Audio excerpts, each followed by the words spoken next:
नारद उवाच प्रणम्य शिरसा देवं गौरीपुत्रं विनायकं भक्तावासं स्मरेन्नित्यम् आयुष्कामार्थसिद्धये प्रथमं वक्रतुण्डं च एकदन्तं द्वितीयकं तृतीयं कृष्णपिङ्गाक्षं गजवक्त्रं चतुर्थकं लम्बोदरं पञ्चमं च षष्ठं विकटमेव च सप्तमं विघ्नराजं च धूम्रवर्णं तथाष्टमं नवमं भालचन्द्रं च दशमं तु विनायकम् एकादशं गणपतिं द्वादशं तु गजाननं द्वादशैतानि नामानि त्रिसन्ध्यं यः पठेन्नरः न च विघ्नभयं तस्य सर्वसिद्धिकरं परं विद्यार्थी लभते विद्यां धनार्थी लभते धनं पुत्रार्थी लभते पुत्रान् मोक्षार्थी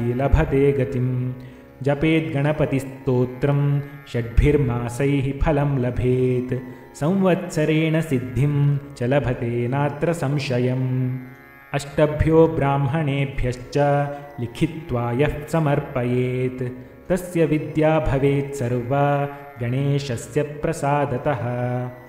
इति श्रीसङ्कष्टनाशनं नाम गणेशस्तोत्रम्।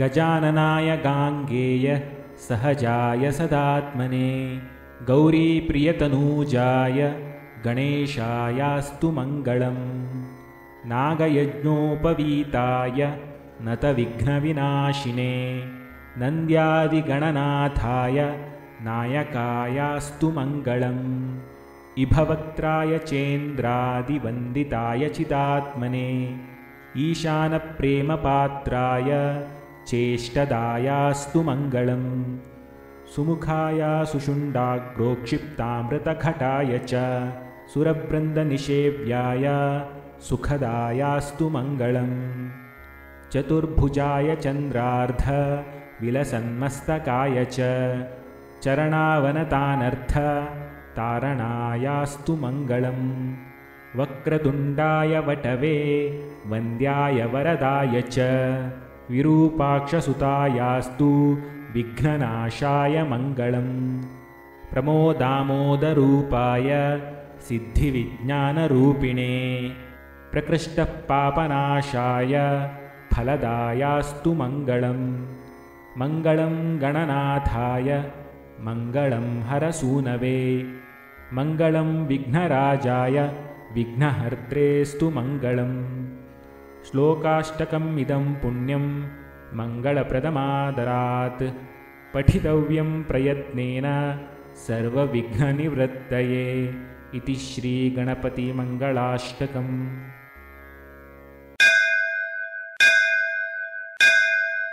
स्मरामि देवदेवेशं वक्रतुण्डं महाबलं षडक्षरं कृपासिन्धुं नमामि ऋणमुक्तये एकाक्षरं ह्येकदन्तम् एकं ब्रह्म सनातनम् एकमेवाद्वितीयं च नमामि ऋणमुक्तये महागणपतिं देवं महासत्त्वं महाबलं महाविघ्नहरं शम्भोः नमामि ऋणमुक्तये कृष्णाम्बरं कृष्णवर्णं कृष्णगन्धानुलेपनं कृष्णसर्पोपवीतं च नमामि ऋणमुक्तये रक्ताम्बरं रक्तवर्णं रक्तगन्धानुलेपनं रक्तपुष्पप्रियं देवं नमामि ऋणमुक्तये पीताम्बरं पीतवर्णं पीतगन्धानुलेपनं पीतपुष्पप्रियं देवं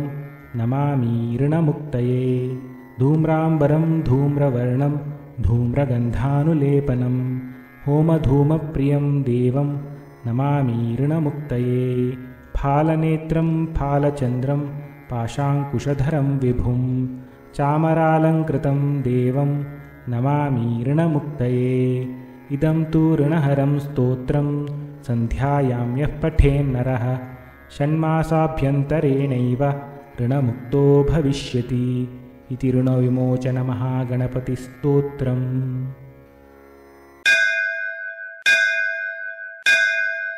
ॐ गजाननाय नमः। ॐ गणाध्यक्षाय नमः। ॐ विघ्नराजाय नमः। ॐ विनायकाय नमः। ॐ द्वैमातुराय नमः।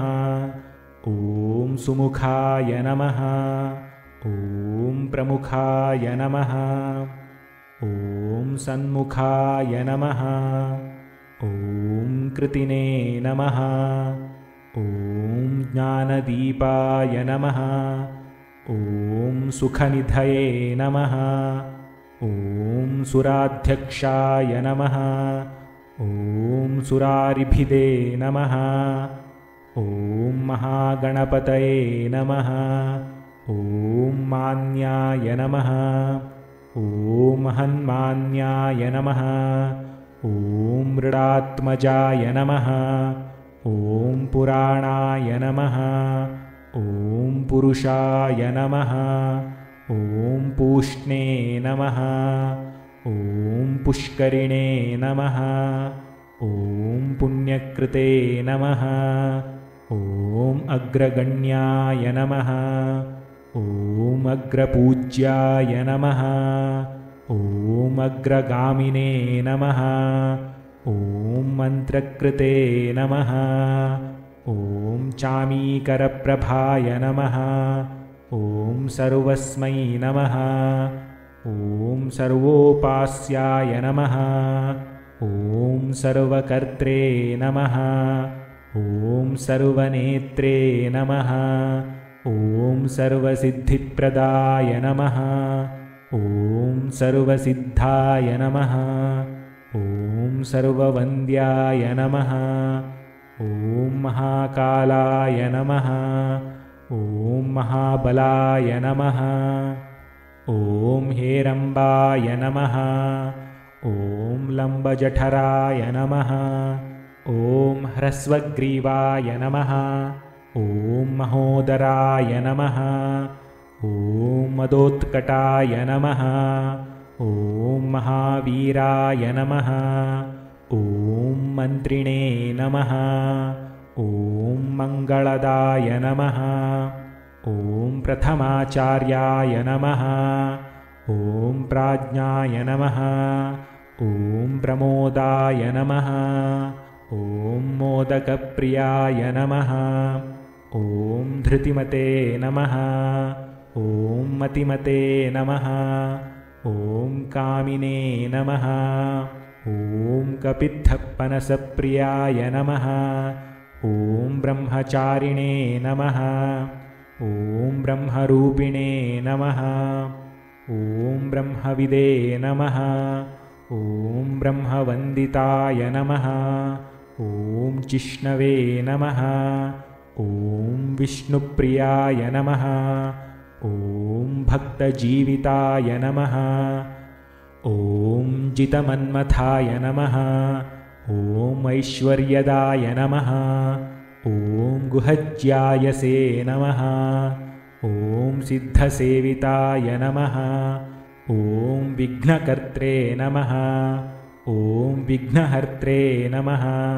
ॐ विश्वनेत्रे नमः। ॐ विराजे नमः। ॐ स्वराजे नमः। ॐ श्रीपतये नमः। ॐ वाक्पतये नमः। ॐ श्रीमते नमः। ॐ शृङ्गारिणे नमः। ॐ श्रितवत्सलाय नमः। ॐ शिवप्रियाय नमः। ॐ शीघ्रकारिणे नमः। ॐ शाश्वताय नमः। ॐ शिवनन्दनाय नमः। ॐ बलोद्धताय नमः। ॐ भक्तनिधये नमः।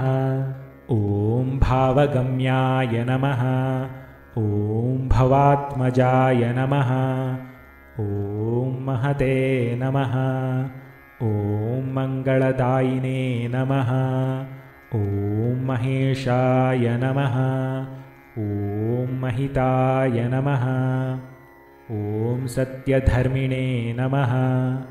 ॐ सदाधाराय नमः। ॐ सत्याय नमः। ॐ सत्यपराक्रमाय नमः। ॐ शुभाङ्गाय नमः। ॐ शुभ्रदन्ताय नमः। ॐ शुभदाय नमः। ॐ शुभविग्रहाय नमः।